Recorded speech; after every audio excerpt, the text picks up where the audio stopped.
for tuning in to the Illuminations Podcast. We love having you here. It is our mission to be a beacon of light on your journey towards conscious and mindful living. In our weekly episode, we bring you inspiring change makers in the field of spirituality, healing, personal growth, and wellness who share their insight and expertise so you can navigate your way to a happier, healthier, and more purposeful life. Welcome to another episode of Illuminations Podcast.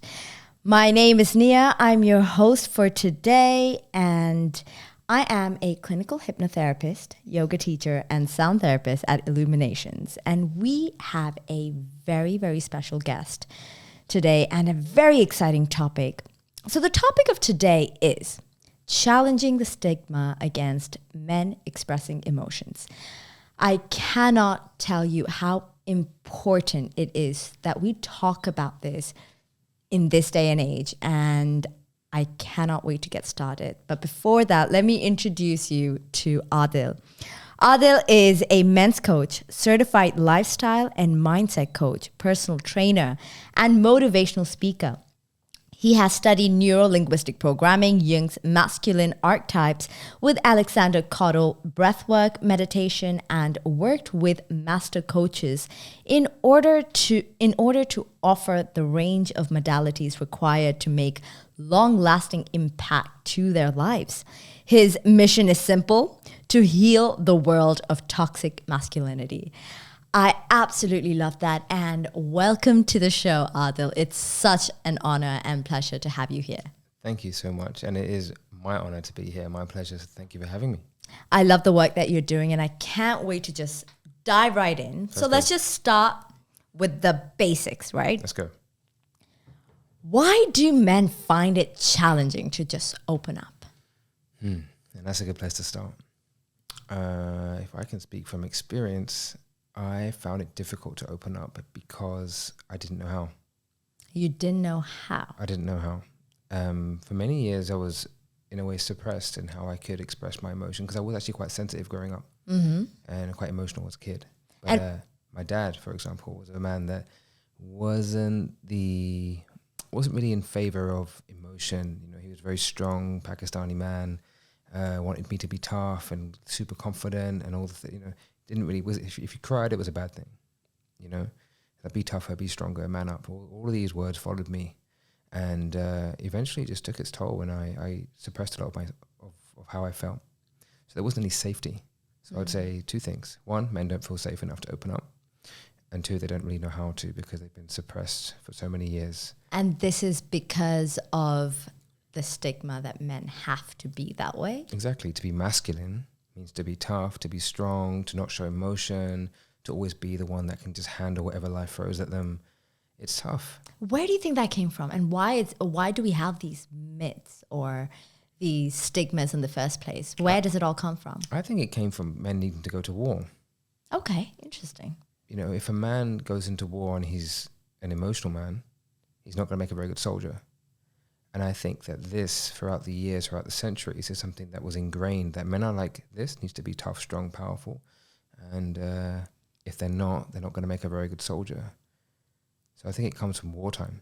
And this just shows how important it is to change, like to not stick onto a culture that worked at the time, but we need to evolve as time passes and not just stick on to what worked in the past, correct? Exactly. And even then it might not have worked because they might have been great at war, but when they come home back to their families or anything like that, I can't imagine that those relationships were particularly healthy for the families, for the kids, for the partners. Absolutely. And tell me, like, holding on to this stigma or holding on to this idea that you are not allowed to express your emotions, what did that do to you?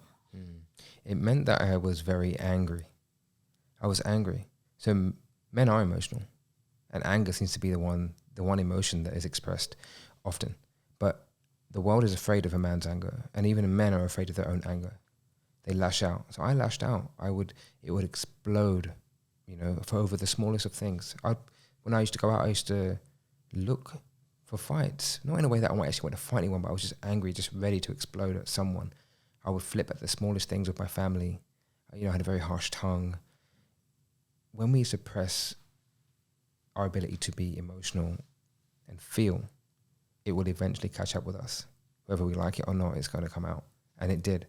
So anger was the main emotion that I felt when I couldn't express my pain or my sadness. And was this something that you observed for other men as well? I mean, we see it in our culture. We see it in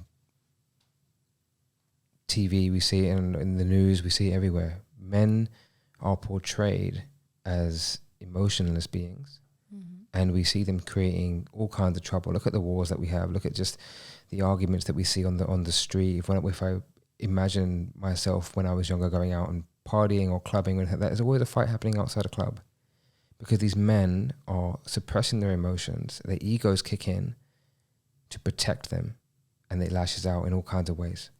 The toxic side of masculinity is one which is an expression of their deepest desire to feel, but they don't know how to healthily express that. So it comes out in usually in frustration, in anger, in control, in being overprotective, jealous, again, wanting to fight and being angry.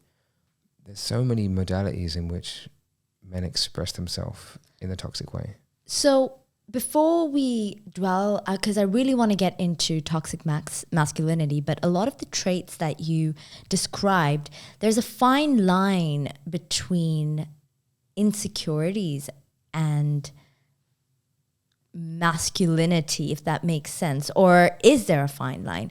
So before we dwell into that, let's just talk a little bit about masculinity.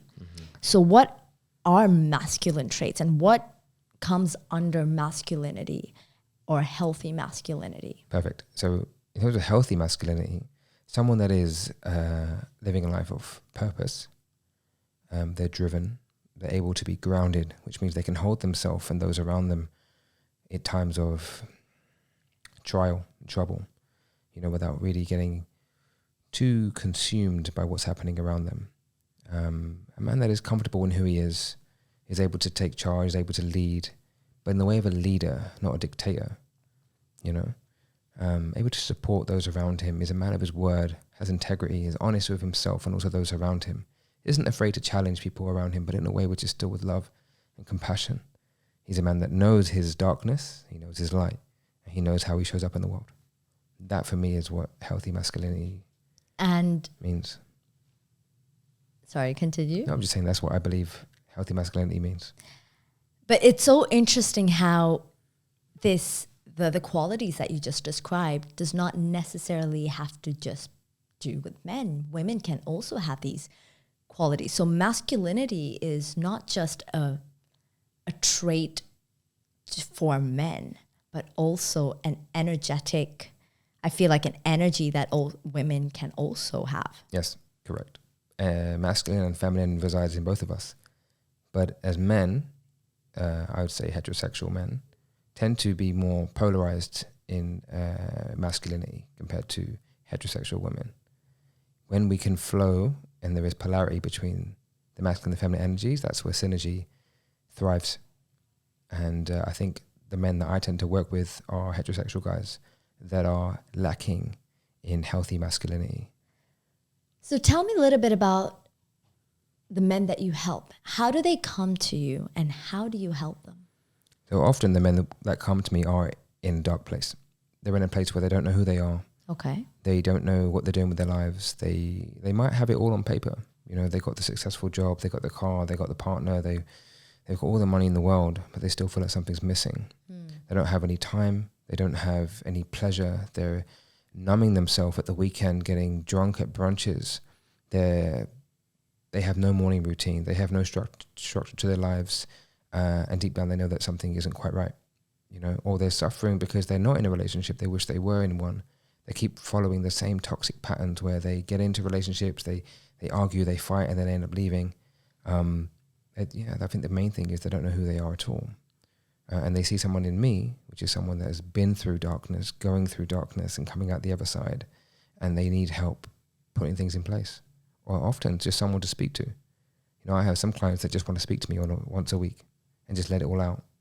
And I have other people that want me to hold them accountable to make sure they're getting their morning routine in, that they're hitting the gym or they're eating right, or that they're working towards making a very important decision that they otherwise would have struggled to make. So why is it that, so essentially you're someone who holds space for their outlet, right? So why is it that even now people feel unsafe to have that outlet, and what are they so afraid of? Men are afraid of being judged for expressing their truth. So the key thing that comes up with my men is that they don't know how to express their truth. But I guess the reality is they know their truth, they're just afraid to say it. And if they were to say it, then what would that mean? So they're afraid of being let go. They're afraid of rejection. They're afraid of being judged. They're afraid of being laughed at. Maybe what they're saying is wrong in society. It's important that we own all of us, every single emotion, every single thought, it's part of us. Own it, accept it. If there's something that needs to be worked on, we can work on it. But the reason why they find it difficult, especially in their relationships, is because they don't think their partner can actually understand what it is that they're thinking or feeling. Mm-hmm. And that might cause conflict. And men hate conflict. As much as they go to war, men don't want to fight. They'd rather run, So this would then mean it comes down to their confidence and self-esteem, right? So if any of our listeners who are listening to us now, if they can identify with what you're saying, and if they're in that very low place at the moment, they don't have that outlet, they want to express their emotions, they don't feel safe enough, they feel insecure, how do you go about building that self-esteem and that confidence in yourself that it's okay to express what you're feeling or own your truth? First of all, express it to yourself. Go there with yourself. Sit with yourself. Don't, when you're feeling sad or you're feeling angry or don't go and run somewhere that's going to numb you. Don't run. Don't grab the bottle of alcohol. Don't grab the comfort food. Don't sit there and binge and watch Netflix to make yourself feel better. Feel it. Sit there. Meditate on it. Just sit and think. Just observe your thoughts. Write them down. Go for a walk and think about it. Just allow yourself, first of all, to feel all the feels. And maybe find someone that you can speak to. And if that person is me, that person is me. But there must be someone in your life that you can speak to and just be honest. A best friend. Or maybe you can pick up the phone and call one of the hotlines, Samaritan hotlines or whoever it's going to be, where you can just express your truth with no judgment. Let it all out. Just don't lie to yourself. If you can be honest with yourself, that's the first step. And let's say you're in a situation where you've got everything, right? You've got your friends and everyone thinks a certain way. Let's say you've got your lads around you and you're feeling this way. How do you go about it? You don't want to be judged. How do you make that first step? You acknowledge it, you want to say it, but how do you influence the people around you? How do you come about being this version of yourself that you weren't before? I find that most people actually want to listen. Interesting. Yeah. Elaborate. So I had a bunch of friends. There would be 6-7 of us that would hang out frequently. And we go out for a few drinks and we tend to get emotional when we drink, right? Or it would raise something and it wouldn't really land during the conversation because, everyone would have a good time. But when I got them one-on-one and I did speak from the heart, I found that they were very much able to listen and they would also share with me. Got you. It might be a scary thing to do at the beginning, but I'd recommend anyone to lean into fear.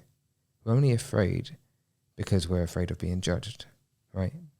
And I can imagine many of those that are listening have done something that they were afraid of. And once they had done it, they felt great afterwards.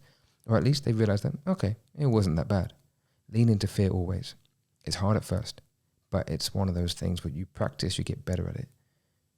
The only side effect of speaking your truth is liberation. And once you can do that, you will feel a whole lot lighter. I love that. So tell us a little bit about your journey in the sense, okay, you were in that dark place. How did you find your way to get out and change? So years and years and years of being suppressed in my emotions and lashing out and being all kinds of toxic. When I tell you I was toxic, I jumped from relationship to relationship. And a man that didn't really know himself only caused heartache for those around him. I was a man that cheated on all of my girlfriends, except my last one. And I spent money that wasn't mine. I emotionally ate. I didn't like my body. I lacked confidence.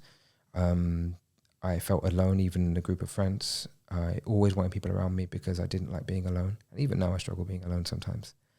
It all got really bad with my family, and I was living at home until the age of 31, and I got kicked out of my house. And I actually harbored a lot of resentment that I didn't realize I had for being at home all those years. And when that happened, I ran away to Morocco for like a week retreat. It was a yoga and surfing retreat, just because I needed to get away. I was also going through a very difficult time in my relationship because I had cheated on her. She had found out, and we were just struggling to repair the relationship. And I wasn't getting the support I needed during that time. I was going through a bit of a depression. I didn't even know it was depression at the time, but I felt really, really, really bad. So I went to this retreat, and I actually chose to go on that retreat because I wanted to be around like older people, those that, one, I wouldn't necessarily go and be with emotionally or physically, but also to do something that's a bit more spiritual. But on this retreat, I found out that there was a Reiki healer as part of the retreat, and I'd never really done any Reiki before, but I thought, forget it, let's give it a go. And this Reiki healer took me on a 3-hour journey, which I now understand to be something called a family constellation, which I didn't know what it was only until now being in Dubai and Wow. hearing about it, where she took on the energy of my mother. And without me even telling her that I was having an issue with my mum, she took on the energy of my mum, and we talked about everything I was feeling about it. So I was able to express everything over the last 17 years that I hadn't expressed to my mum. All the resentment, all the anger, all the pain, all the love that I didn't get. So I felt like I was in a relationship with my mum where I gave her a lot of love and I didn't get anything back, not in the way that I wanted. And what came out of that 3-hour session was an understanding that I didn't need to give everything that I gave, and that I could give love back to myself. And that my mum did her best, and that years of trying to parent the parent doesn't work. Energy only flows one way. And to accept, that I needed the love that I didn't get, and to give myself that love back. And the pivotal moment was when she gave me a sound bowl. Well, she handed me a sound bowl and said, you can take this back, and this sound bowl represents all of the love that you gave your mum that you didn't need to, because she's fine. And I just cried, and I cried and cried and cried, and it was such an emotional release for me. And when I took that sound bowl back, I felt physically lighter. And in that moment, I also realized that, wow, I've been harboring a lot of emotion over these last few years, and a lot of it I can imagine now how they attributed to my behavior especially with women, which was a deep mother wound for the love I didn't get from her. And so I saw it in all the women in my life, but didn't really know how to receive it, and didn't respect the women that gave it to me. So I continued to look for it in all the wrong places, even when I had someone that was important in my life. So I came away from this thinking, right, I need to now leave here, go home, and encourage men to speak. That was it. Because one conversation can change your life. And if I can encourage men to just open up a little bit, it could mean that they won't go around heartbreaking all over the place, and I guess expressing themselves through toxic masculinity and toxic behaviors.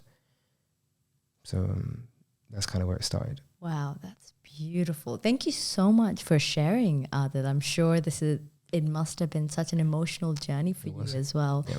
But as I was listening to you speak, I was also thinking about, we're talking about masculinity, but as we're talking about healthy masculinity, it's such a beautiful marriage between the feminine aspect as well, right? You cannot have healthy masculinity if it's not in conjunction with femininity and your inner feminine side. Is that correct? I definitely believe so. The ability to nurture ourselves is important, and men don't know how to be compassionate with themselves. Most of the men, if many listening, I'm sure, have a very harsh voice in their head, the one that's self-critical. But if we can tap into our feminine and be kind, and also take time for ourselves to, practice some self-love. How does that sound like, that self-nurture, self-love, that inner voice that you're talking about? How does that sound like for men? So it can sound like, hey, you're doing a great job. You know, I know things can be difficult, but you're doing fantastic. Hard times come, but you're resilient enough to handle this. Or it could be, hey, listen, take a break. Go for a walk. Do something that you love today. Not every day has got to be hustle, you know?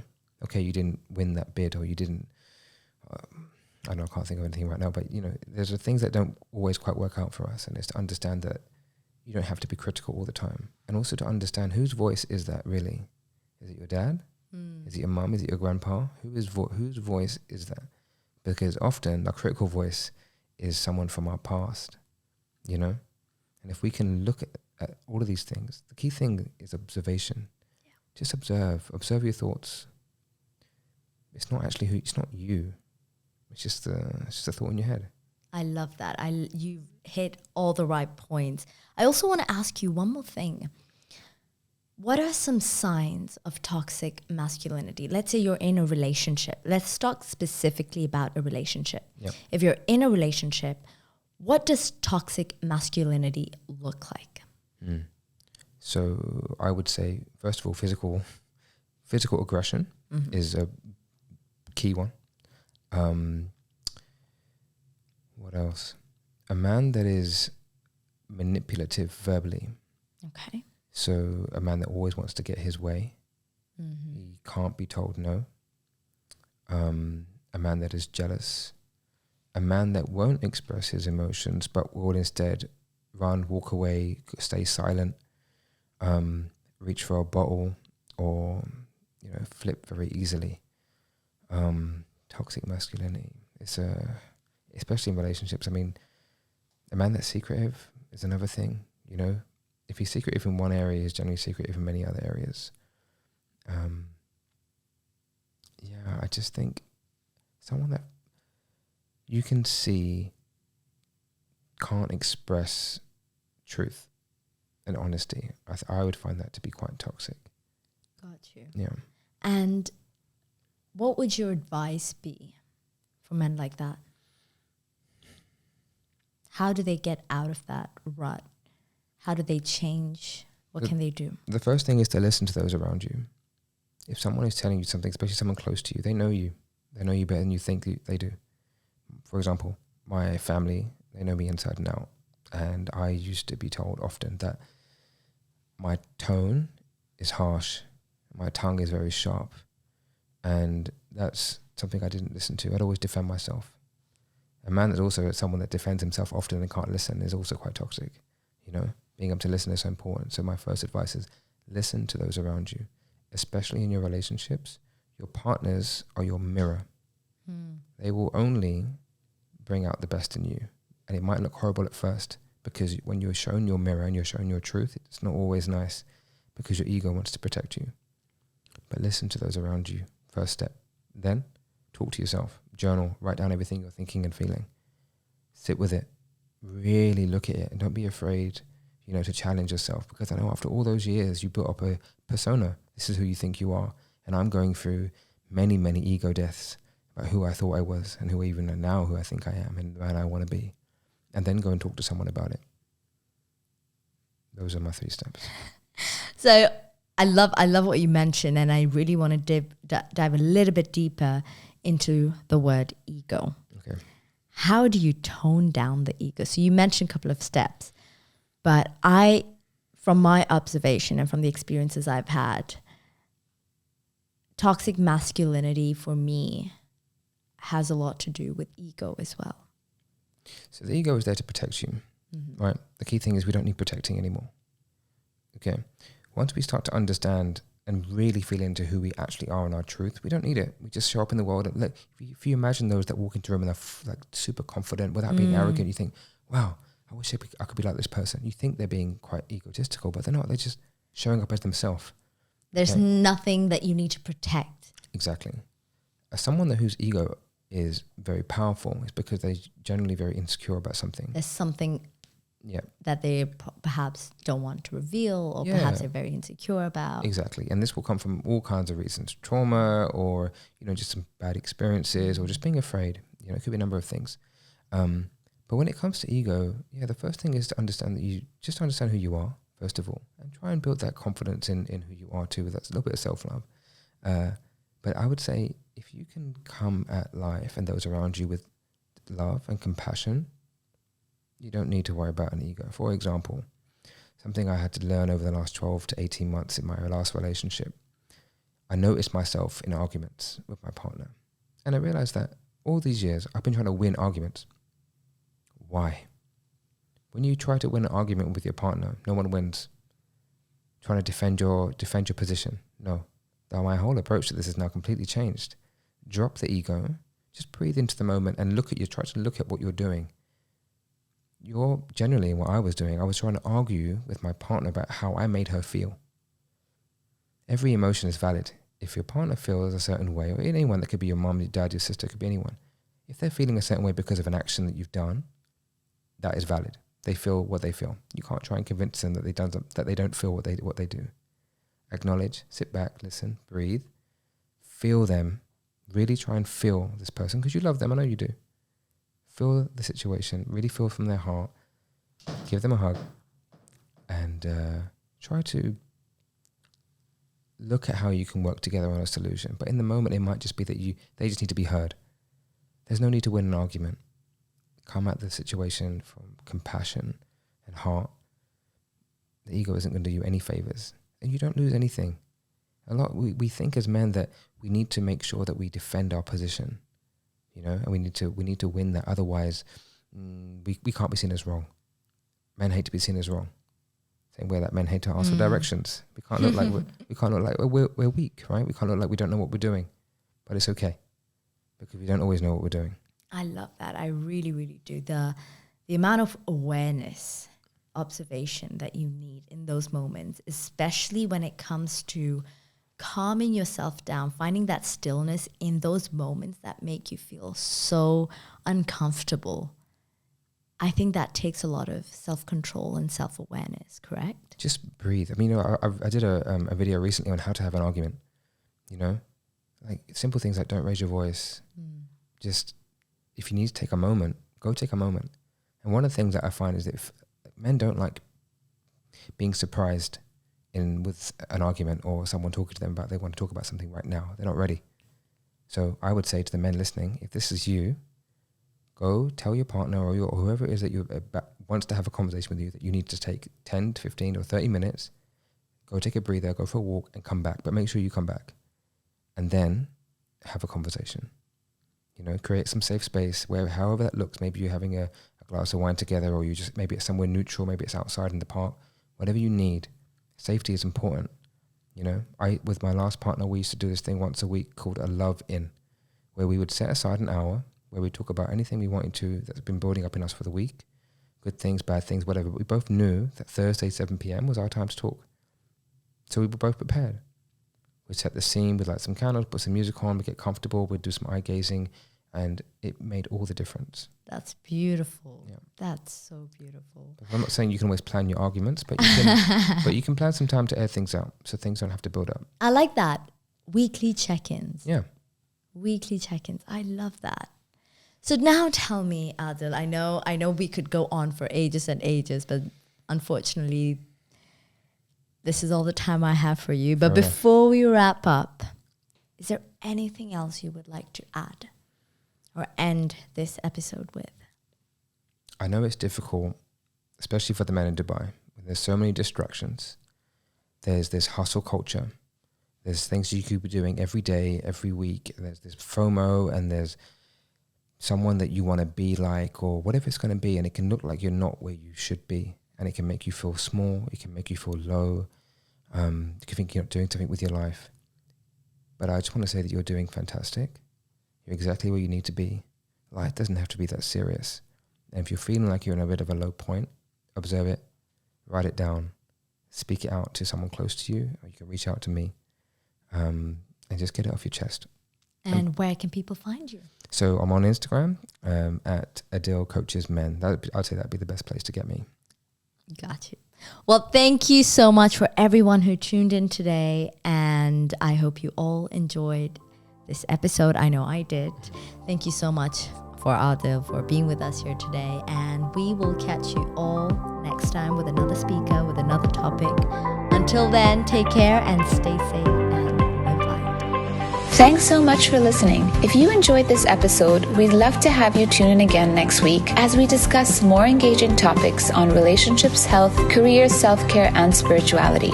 If you'd like to help support this podcast, please share it with others, post about it on social media, or leave us a rating and review. We'd be extremely grateful. To catch all the latest from us, you can also follow us on Instagram at Illuminations World or visit the Illuminations World YouTube channel for more inspiring content. See you again next week, and until then, live light.